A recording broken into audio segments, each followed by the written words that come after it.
Deuxième reportage sur la Croix-Rouge, avec cette fois ses missions et ses actions en France et dans le monde entier. L'objectif de la ville de Romba, à travers son CCAS, son Centre communal d'action sociale, est de sensibiliser l'ensemble de la population, et tout particulièrement les jeunes, aux actions de solidarité. En effet, à une époque où l'incivisme est à l'ordre du jour, la solidarité avec un grand S est un moyen pour ces jeunes de pouvoir s'impliquer dans la vie sociale. Plusieurs associations existent et œuvrent de manière efficace sur nos territoires. La Croix-Rouge est un de ses partenaires sociaux incontournables. La Croix-Rouge, en principe, c'est pour aider les gens défavorisés, leur apporter des habits, leur apporter de quoi pouvoir apporter quoi manger et aussi essayer de régler leurs problèmes. C'est un organisme qui aide les gens. C'est une association de bienfaisance pour aider les pays d'étirement, des gens qui sont dans la nécessité. Une aide aux personnes qui en ont besoin. La Croix-Rouge, c'est un organisme qui aide les gens en difficulté, les prisonniers, etc., les grandes circonstances, les catastrophes, etc. C'est très bien d'abord et c'est pour aider les gens qui en ont besoin. Croix-Rouge, c'est un organisme d'aide pour les gens en difficulté. Bon, je pense que c'est une grande association qui aide les personnes à travers le monde, les gens qui sont défavorisés, qui ont des problèmes dans la vie de tous les jours. Voilà, je crois que c'est à peu près tout. Et c'est quand même quelque chose qui est certainement indispensable depuis qu'on la connaît, depuis qu'elle existe. Elle a fait quand même des choses magnifiques. Donc à partir de là, je pense qu'elle est nécessaire et indispensable. Les missions essentielles de la Croix-Rouge, je pense que la plupart d'entre vous les connaissez pour la simple et bonne raison que bien souvent, en période de catastrophe, que ce soit des inondations, des famines, des tremblements de terre, vous avez l'occasion de voir des reportages et certainement de voir des Croix-Rouges qui fleurissent un petit peu partout sur ces lieux où les populations connaissent des drames importants. Donc la Croix-Rouge, c'est vrai que son image, je pense que dans votre esprit, c'est ça avant tout, c'est les interventions sur les théâtres des grandes catastrophes. Il faut dire aussi que vous retrouvez la Croix-Rouge, mais elle n'est pas que française évidemment, puisque la Croix-Rouge, c'est quand même une institution qui compte 168 délégations et pays, et c'est autant des Croix-Rouges, je dirais, de diverses natures. Mais le fond, c'est toujours les grands principes d'Henri Dunant. Ce qu'il a vu à Solferino, on fait de lui un humaniste, et c'est bien pour cela qu'il a senti qu'il était inévitable de créer une structure qui puisse venir au secours des gens. En ce qui concerne les interventions plus particulières, bien sûr, vous avez entendu parler du centre de Sangatte qui est géré par la Croix-Rouge, mais ça n'est pas une initiative exclusivement Croix-Rouge, puisque c'est à la demande du gouvernement français que le centre de Sangatte a été ouvert. Bien sûr, on s'aperçoit aujourd'hui que c'est un lieu aussi où se jouent des drames, mais il est bien évident que si cette structure n'existait pas, que deviendraient ces gens qui cherchent à quitter leur pays où rien ne va plus? Ils seraient dans la rue, et le centre de Sangatte a au moins ce mérite de les accueillir et de leur donner un petit peu d'espoir à défaut de lieu de départ.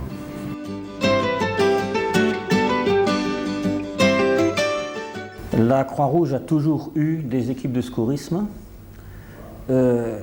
beaucoup plus autrefois, et autrefois très dirigées vers l'urgence et vers l'assistance au SAMU. Ces missions existent toujours, bien qu'elles aient un peu changé, surtout dans les départements où les SAMU se sont équipés eux-mêmes et se sont mis en accord avec les pompiers ou les ambulanciers privés. Alors, concrètement, votre rôle consiste en quoi? Bien, concrètement, mon rôle consiste à faire vivre dans le département des équipes de secourisme dans lesquelles les bénévoles, parce qu'ils sont tous bénévoles, les bénévoles sont prêts à répondre à toutes les demandes de la Croix-Rouge, mais également des pouvoirs publics, mais pas vraiment dans l'urgence. Effectivement, pour des raisons de disponibilité, surtout auprès des employeurs, et aussi pour des raisons financières. Vu le prix des matériels nécessaires, une ambulance que nos amis les pompiers appellent une VSAB, véhicule de secours aux asphyxiés et blessés, est un véhicule qui tourne à 400 000 francs. pardon, en euros, je vous laisse traduire. Enfin donc une somme considérable qu'une association qui vit beaucoup de la générosité publique comme la Croix-Rouge, qui vit presque que de la générosité publique comme la Croix-Rouge, ne peut plus se permettre.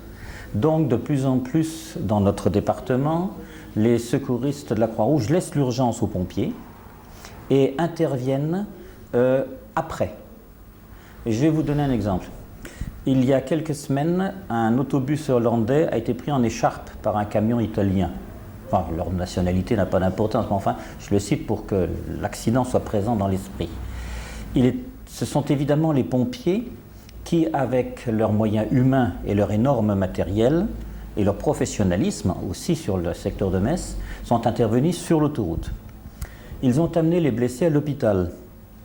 À l'hôpital, ils ont été pris en charge par le personnel médical et les blessés les plus graves ont été gardés dans des chambres et couchés. Par contre, les blessés, on ne peut pas dire valides puisqu'ils sont blessés, mais enfin disons les blessés à peu près un peu autonomes, ont été descendus dans le self du personnel de l'hôpital et on a demandé aux associations de secourisme, dont la Croix-Rouge bien entendu, de les prendre en charge jusqu'au moment de leur rapatriement.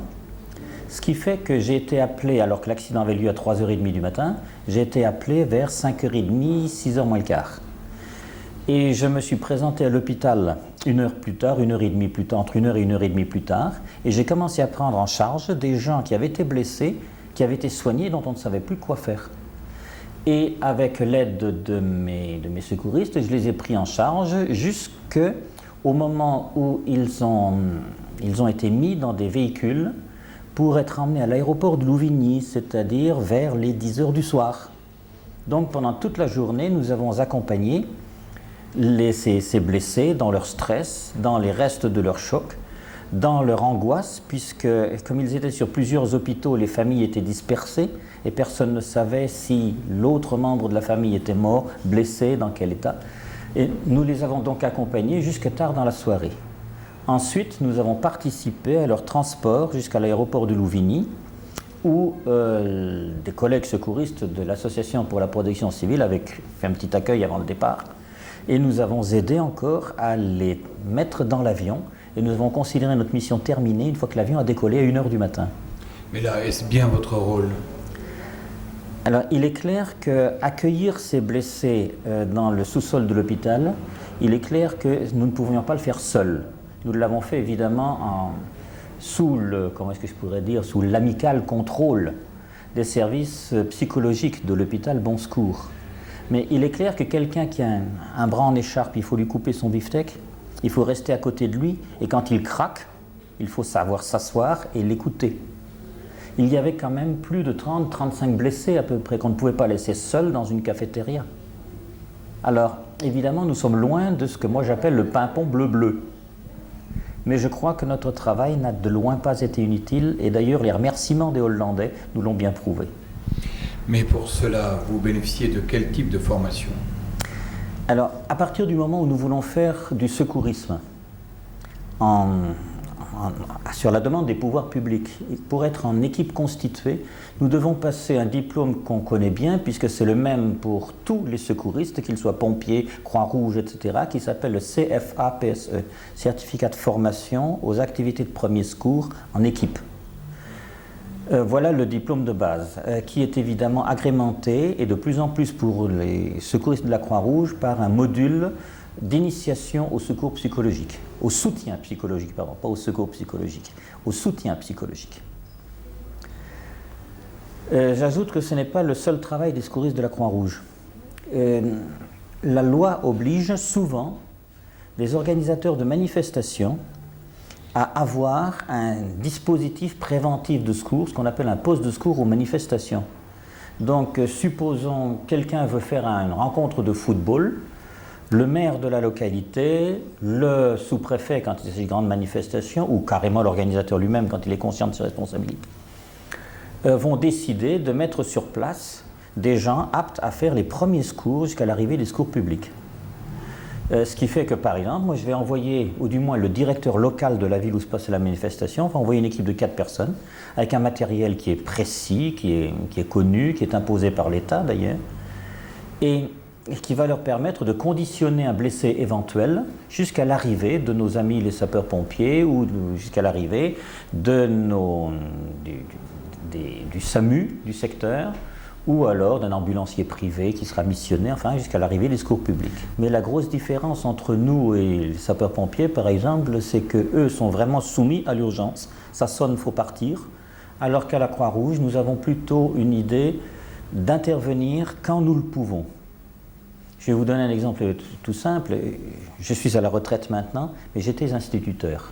Je ne pouvais pas lâcher 25 gamins à l'appel d'un coup de téléphone. Alors j'ai fait du secourisme à mes heures, c'est-à-dire en poste de secours. Quant au soutien à l'hôpital dont je vous parlais tout à l'heure, il est clair qu'on avait besoin d'une dizaine de personnes. Donc parmi les secouristes du département, j'arrivais donc à trouver la dizaine de personnes libres en journée. Mais là encore c'est pareil, on demande à la Croix-Rouge, on demande aux gens, serais-tu disponible ? Alors que chez les pompiers, il y a une notion d'obligation que vous n'avez pas. Que nous n'avons pas. On peut d'ailleurs considérer, c'est un peu une plaisanterie, mais à moitié seulement, qu'Henri Dunant, le fondateur de la Croix-Rouge, à Solferino, a été le premier secouriste, a fait le premier poste de secours, quand il a récupéré les blessés sur le champ de bataille et les a regroupés dans une église. C'était le premier endroit où on regroupait les blessés pour les soigner. Donc je crois que le secourisme à la Croix-Rouge...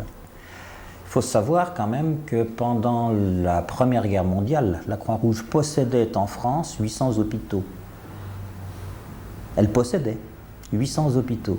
Donc je crois que la médecine de guerre, la médecine de catastrophe, la médecine d'urgence, c'était autrefois, et c'est encore un peu aujourd'hui grâce à la ceinture parisienne où la Croix-Rouge fait encore le SAMU, c'est encore une chose qui est dans nos gènes. Et puis je pense que nous ne l'avons pas suffisamment à l'esprit, mais ce qui reste étonnant, c'est que vos interventions sont surtout effectuées donc que par des bénévoles. Que des bénévoles. Vous n'avez pas de difficulté à en trouver ? De plus en plus. De plus en plus, premièrement parce que les formations sont de plus en plus lourdes. Il y a le CFA-PSE plus ce qui vient derrière. Un CFA-PSE, c'est quand même 50 à 60 heures, c'est 4 week-ends de suite. Un monitorat pour celui qui veut enseigner dans le secourisme, c'est dans les mêmes eaux, donc ça suppose quand même de grandes disponibilités pour se former et ensuite rendre service. Nous pourrions être dehors tous les dimanches. Le nombre de postes de secours à assurer dépasse largement nos capacités. Nous passons presque plus de temps à refuser des postes qu'à en accepter. Parce que malheureusement, le bénévolat, je crois que tout le monde le sait, dans le siècle où nous vivons, un certain nombre de valeurs se sont perdues. Et la solidarité, l'entraide, et peut-être, comme le chante si bien Gilbert Bécaud, l'indifférence. Si vous aviez un appel à lancer ? Je crois qu'une journée n'est jamais si bien remplie qu'à partir du moment où on a fait quelque chose pour quelqu'un d'autre.